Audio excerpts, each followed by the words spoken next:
Let's see who joins us tonight. Season 1, episode 10. Season 1, episode 10. Y'all have been rocking with me for 10 weeks now. 10 weeks. Jasmine, you're back.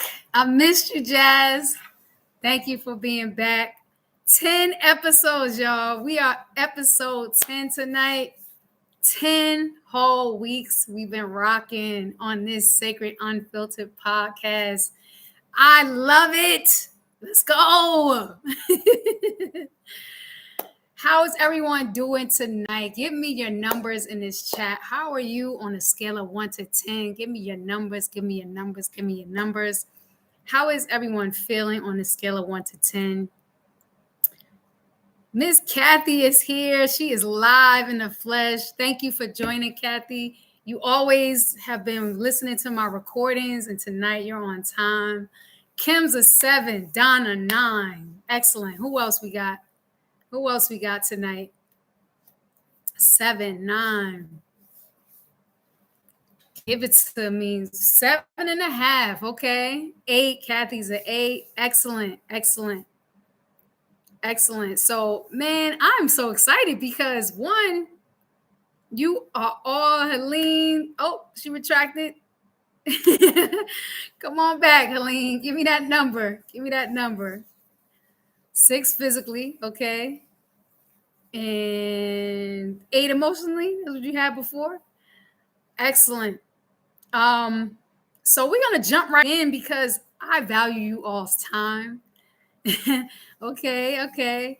I value you all's time, and I have a lot to share tonight. A lot to share. First, on my reflections from 1 week to the next, and how it kind of adds and builds up. So, give me a ready in this chat. You know what time it is. Give me a ready in this chat if you're ready for tonight's topic of discussion. Give me a ready in this chat. And each week, I notice that I'm just constantly building on 1 week to the next. We got a Jasmine with a ready, okay? We got a Jasmine with a ready. We got a Jazz with a ready. Kim with the ready. Donna with the ready. Mom Dukes with the ready. Kathy with the ready. Everyone is ready. Let's go. Let's go. Let's go. Let's go. Let's go. All right, so tonight's topic is, drum roll, your mind is the battlefield. Are you losing? Your mind is the battlefield. Are you losing? So that's my topic tonight. And I chose this topic because you all asked me a couple weeks ago to talk about how to control the mind. It is very, very interesting thing that I've been navigating in my experience, because someone who has struggled with anxious attachment, and I say has because I'm healing it, I have gained control over this thing called the mind, right? It's a battlefield. And I know that this is something that we hear often, right? But I think the difference between the way we talk about it and the way that it needs to be addressed is that we need to have things in place, like to redirect or change our thought patterns, if that makes sense. So I always use myself as an example, because without that, the transparency is all that I think what allows people to really resonate with the things that I speak about, because I talk about the areas in which I struggle.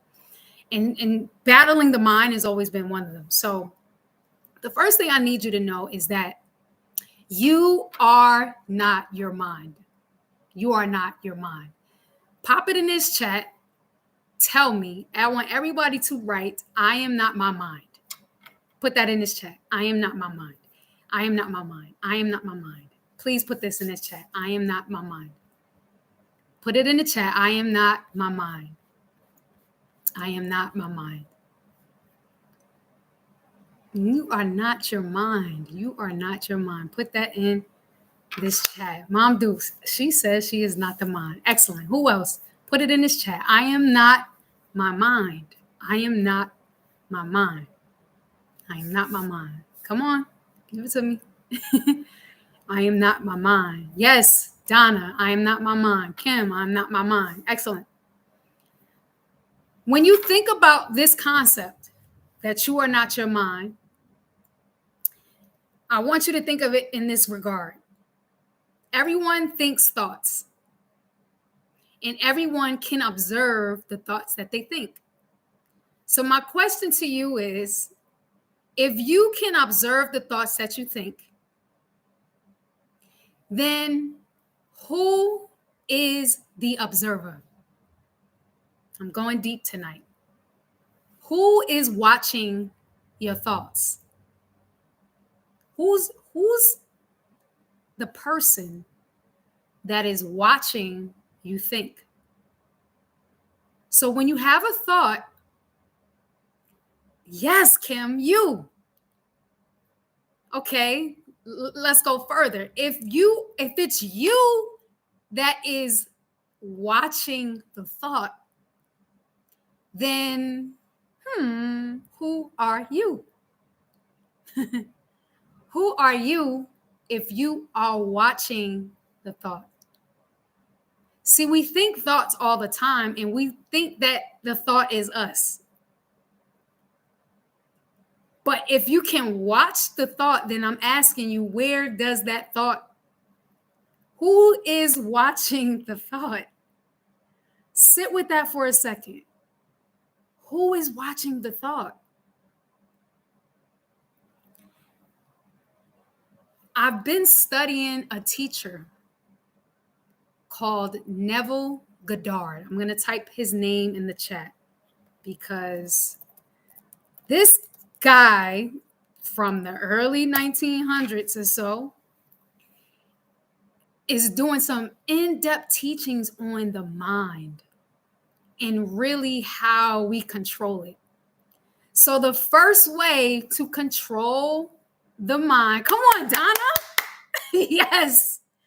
The first way to control the mind is to recognize that you are not the mind. You are not the mind. The mind separates, it operates as a separate entity apart from you. You have to detach from the mind in order to control it. Does that make sense? Give me a make sense in this chat. If you picking up what I'm putting down, give me a make sense in this chat. You are not your mind. Give me a make sense in this chat. Give me a make sense in this chat. Before I continue, or if you have a question, let me know. Give me a make sense in this chat that you are not your mind. Okay? Give me a make sense. Give me a make sense. Okay, Mama says it makes sense. Okay. It makes sense. Good. So to dive deep into this concept, I just gave you one teacher that will tremendously expand your mind and help you understand that I am not it, right? So once you start to ask yourself this question, if I am not my thoughts, then who is the person that is observing them? Then the person that is observing the thought that's the real you. You are the observer. That's the real you. So once I understood this actually freed me. It freed me so much because I realized that my thoughts, I don't know, we're going to get to where they come from because that's the second point. But when you realize that they just come, and then you're not really that thought, then it's easy to let those thoughts just keep on passing by, if that makes sense. So you have to become the observer, watch the thought, let it pass. That's what's been freeing me. That's what's been setting me free. So the first thing you got to do is first realize that you're the observer. Now we get into the second thing. The second thing you have to do is find the root. Find the root of where these thoughts are coming from. Now, we've done a lot about shadow work and inner child. So we know that the thoughts with the root where they come from are mostly from a few things. One, it could come from a parent, right? Some things that your parent may have said to you since you were a child. It could come from a teacher or any type of authority figure from the time that you were 0 to 7 years old that has programmed your mind in a way to make you believe certain things about yourself. So when this inner critic or inner voice starts speaking things that is not the real you, first thing you want to do is find out, where is it coming from? Where did that thought come from?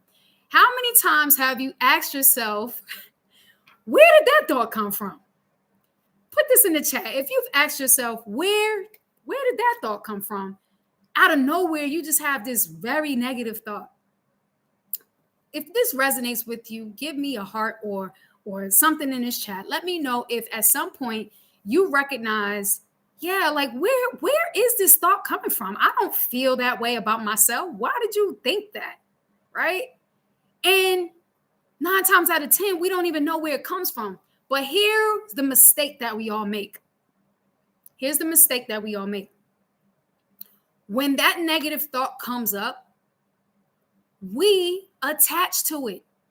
We attach to it and we think that we're that thought, or we believe that thought that comes up out of nowhere about ourselves. And that's the biggest mistake that we could all make, is to think, not only to think, but to think a thought and then actually believe it. The mistake is in believing the thing that came into your forefront. So you literally have to detach from the thoughts. You have to detach from the thought.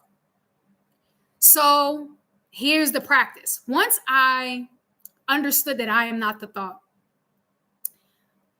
the third thing you have to do is change the narrative.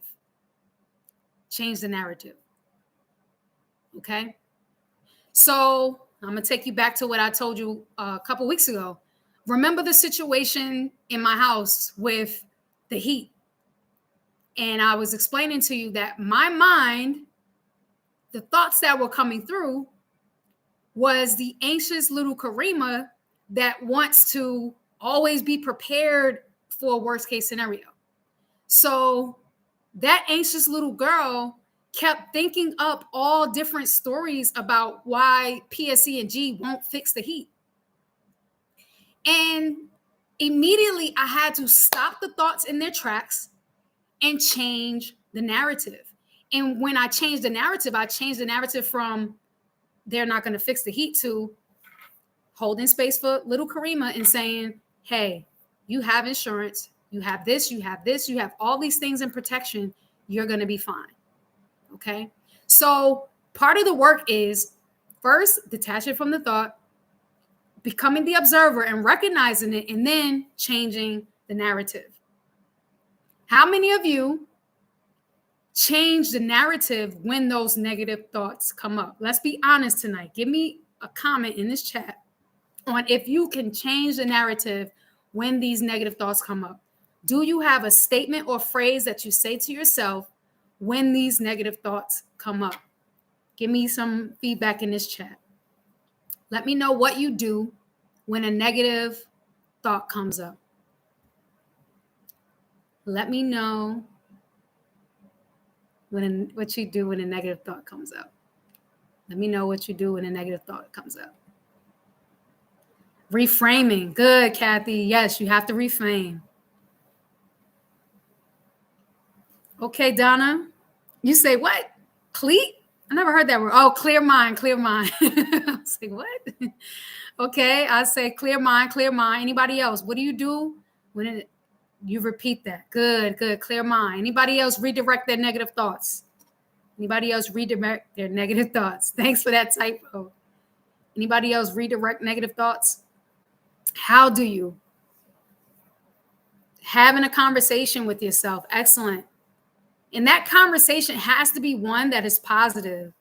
God got me. Excellent. Good, good, good. So once you start redirecting,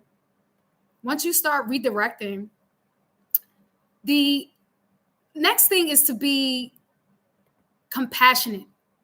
You have to give yourself compassion. Yes, Jazz. You actually, yeah, who said that? Because you really have to ask, who said that? Where is this coming from? Because it ain't me, right? It's not you. So when you know it's not you, you have to change that thought to the person that you actually are, which is the observer, the person that you know who you are, 10 toes down, you know who you are. You just change that thought to represent who you represent for yourself, if that makes sense. So after redirecting the thought, it's just compassion. It's just compassion.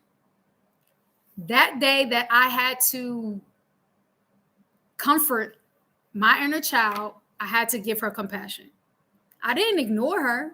She just wanted to be seen and heard and understood and held, and that's all I had to do. I had to hold space for the part of her that is like anxious and wants to know and wants to be careful and wants to do everything right. Some of us, our inner critic is just the perfectionism. That's our inner critic. Everything has to be perfect. Everything has to be right. Where did that come from? Who taught you that you had to be so perfect? What's the root of that? The healing is in the root. The healing is in the root. Once you find the root of it, then you absolutely can be sure that that root cause cannot send you down the path of negative thoughts. It won't allow you, you won't be allowed to follow the story because you know that that's not you. That's an old version of yourself.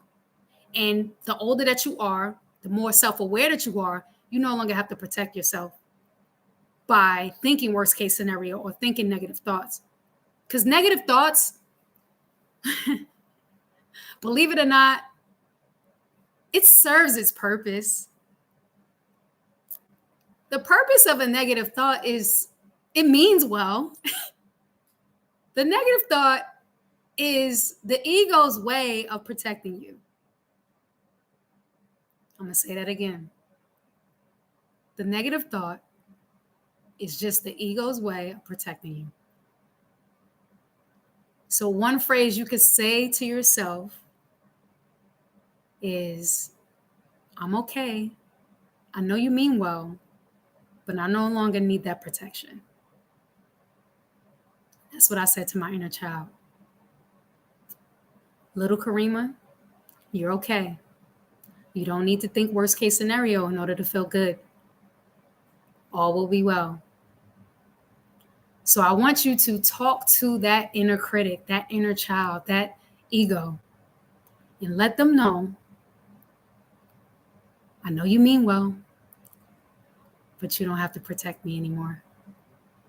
We're good. I'm good. Nothing but positive thoughts this way.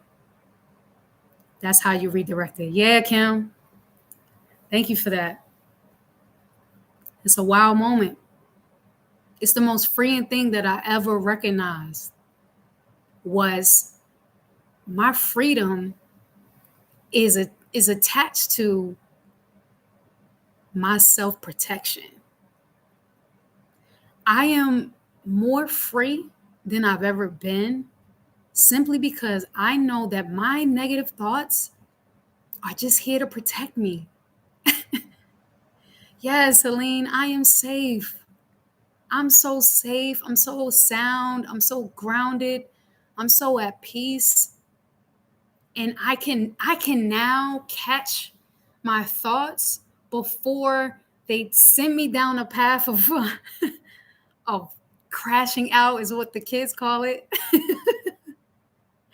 I don't crash out anymore. I don't crash out mentally because I now know how to redirect.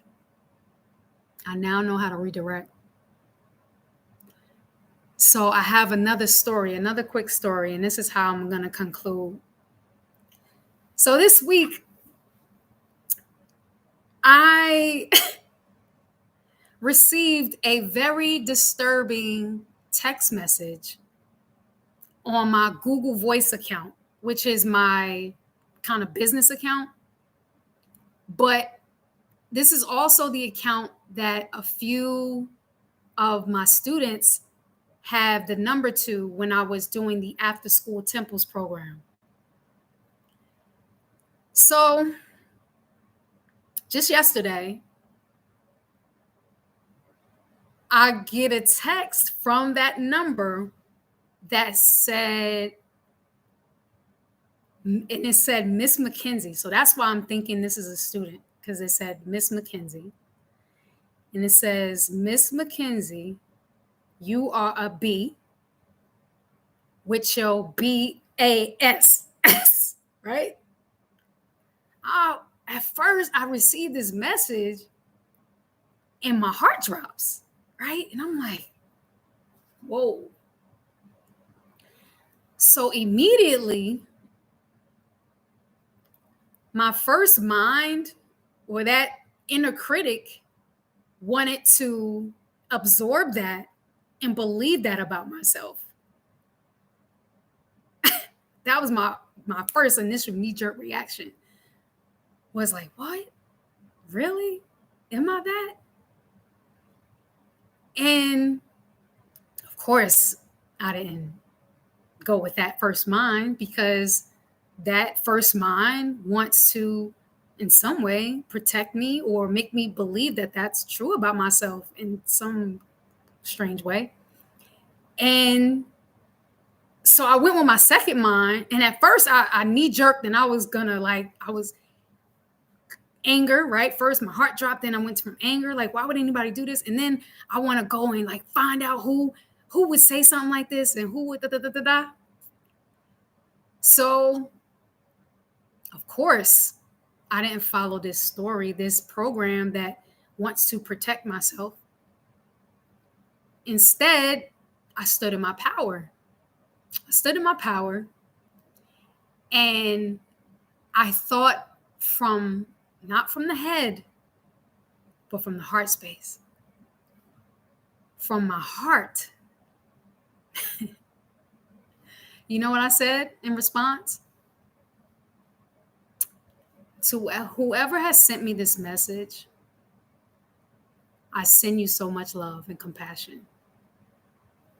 And I said, just know that whatever you put out into the world is going to come back to you 100-fold. I blocked it. I sent the message, and then I blocked the number. That is how you take power over negative thoughts or negative perceptions or negative people or negative energy. Anything that doesn't agree with your spirit and your inner knowing or what you know to be true about yourself, detach. Send love and detach. Send love and detach. So sometimes you have to send love and detach from people outside of you. And then sometimes you have to send love and detach from the inner critic inside of you. Because wherever we turn, there's going to be something negative. And I'll end it with this. We all have a choice. We all have a choice. I leave you with this question. The battlefield is the mind. Who's winning? What side are you on? Which narrative are you choosing? Pop it in this chat. Which narrative are you choosing? Which narrative? Oh, Donna, I don't care who sent that message. It does not matter who sent that message. Whoever sent that message needed love and compassion. I have no desire to find out who it was. None. They are more perplexed at my response. That's the work right there. They're more perplexed that I didn't react. They wanted a reaction, a rise out of me. You can't penetrate this unconditionally loving heart that is still growing and changing and molding and evolving every single day. Like,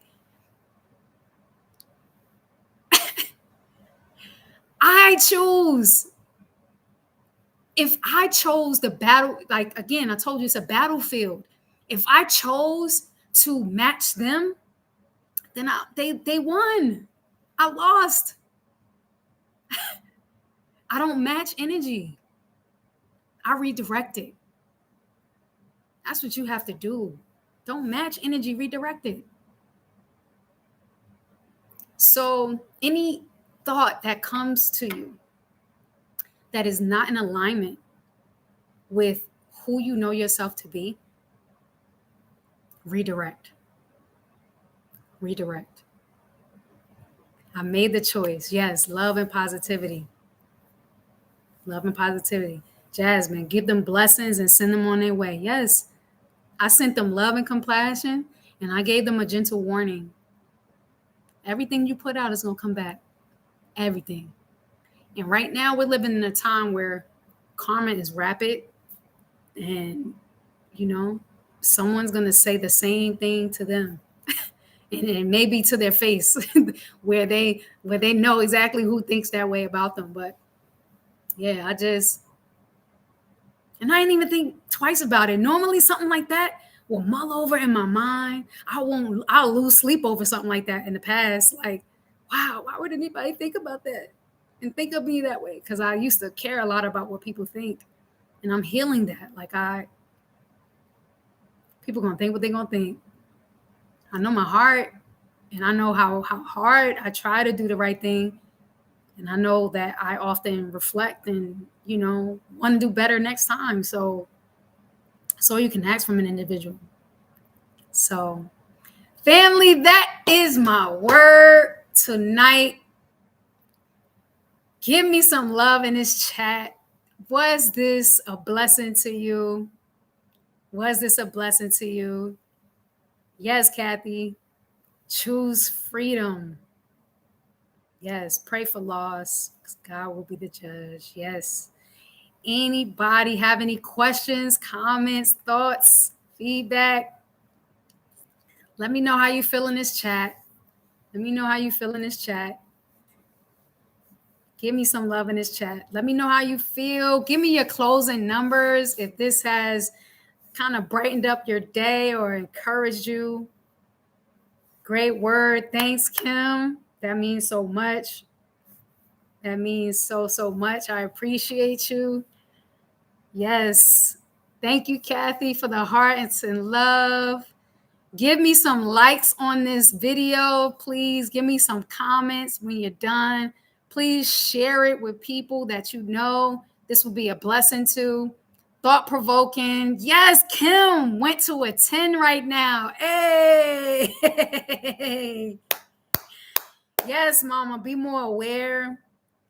I love y'all so much. The way that y'all show up week after week, keeping this party going. I'm so thankful, appreciative, and very freeing. A 10. Yes. Remember, you are not the mind. Just watch that thing go crazy. I'm at a point now where I laugh at my mind. I laugh at it like, yo, chill out, bro. Like, that's how I talk to my mind now. Whatever this entity is, I'll be like, yo, you got to relax. Chill out. You wilding. Like, you got to relax. That's literally how I talk to my mind right now. Like, because I understand, like, I'm not that. I don't know what that thing be doing sometimes, but yeah, you got to relax. My mind just starts crashing out sometimes, and I'll be like, yo, chill. Karima, stop. So I don't know. I think that's Karima, the mind. And then there's Riri, little Riri. And then there's, I don't know. I got different versions. We all do different versions of ourselves. Yeah, Kim, I know. I'll be like, you got to relax. Chill out. You crash it out right now. You got to see me sometimes in this house. I just be talking to myself out loud. Like, no, Karima, stop. Thanks, Jazz. I appreciate the love. Make sure you put some likes on this video. Make sure you share it out. And I love you, family. There's nothing you can do about it. This is your girl, Karima, here to remind you that you are the temple. Sacred and Unfiltered Podcast, Season 1, Episode 10, y'all, has come to a conclusion. I love you, family, and I'll see you same time next week. Let's see what Spirit wants me to share with you. I'm glad this has been a blessing, and thank you for coming love, give me love, sending love, being love, sharing love. It's all good and it's all divine. Peace and love.